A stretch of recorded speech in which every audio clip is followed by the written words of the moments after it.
Hello friends, chicken ఫ్రైని టేస్టీగా ఈజీగా ఎలా చేయాలో ఈ వీడియోలో చూద్దాం.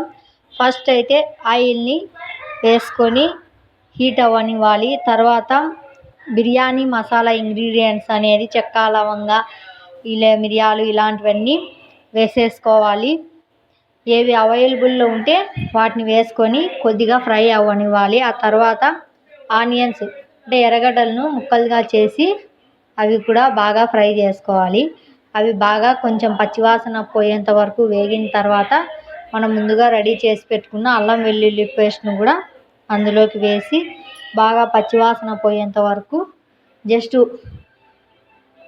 1 మినిట్ ఫ్రై చేసుకోవాలి. ఫ్రై చేసుకున్న తర్వాత మనం ముందుగా శుభ్రంగా కడిగి పెట్టుకున్న చికెన్ ముక్కలను అయితే ఇందులో వేసుకొని బాగా కలుపుకోవాలి. కలుపుకున్న ఈ చికెన్ మిశ్రమంలో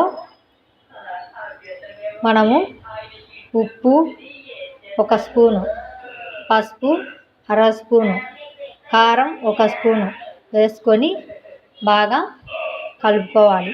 కలుపుకున్న తర్వాత ఒకసారి మిక్స్ చేసుకున్న తర్వాత మనము 2 స్పూన్ల ధనియాల పొడిని కూడా వేసుకొని ఒకసారి బాగా కలిపాలి. కలిపిన తర్వాత మూతను వేసుకొని కుక్కర్ మూతను వేసుకొని 2 లేదా 3 విజిల్స్ అయితే రానివ్వాలి. మనం ఎంత ఉడకాలనుకుంటామో అంత ఉడికిన తర్వాత ఆల్రెడీ చికెన్లో వాటర్ ఉంటాయి కాబట్టి అది కుక్ అయిపోతుంది ఈజీగా. నెక్స్ట్ ఒకసారి చెక్ చేసుకొని మనము పచ్చిమిర్చి ముక్కలు అదేవిధంగా కరివేపాకు ముక్కల్ని కూడా వేసుకుంటే ఫైనల్గా ఫ్లేవర్ అనేది ఆ స్మెల్ పట్టి చాలా బాగుంటుంది. జస్ట్ 2 మినిట్స్ లో ఫ్లేమ్లో పెట్టేసి ఆ చికెన్ అనేది ఆ వాసన అదే పచ్చిమిర్చి కరివేపాకు స్మెల్ వచ్చేలాగా చేస్తే టేస్ట్ అయితే చికెన్ అదిరిపోతుంది, చాలా బాగుంటుంది. ఇప్పుడు మన చికెన్ అయితే రెడీ అయిపోయింది.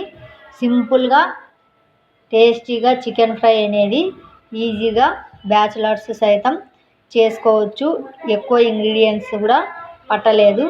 వీడియో నచ్చిందా? నచ్చితే లైక్ చేయండి. మన ఛానల్ని సబ్స్క్రైబ్ చేసుకోవడం మర్చిపోవద్దు. Thanks for watching.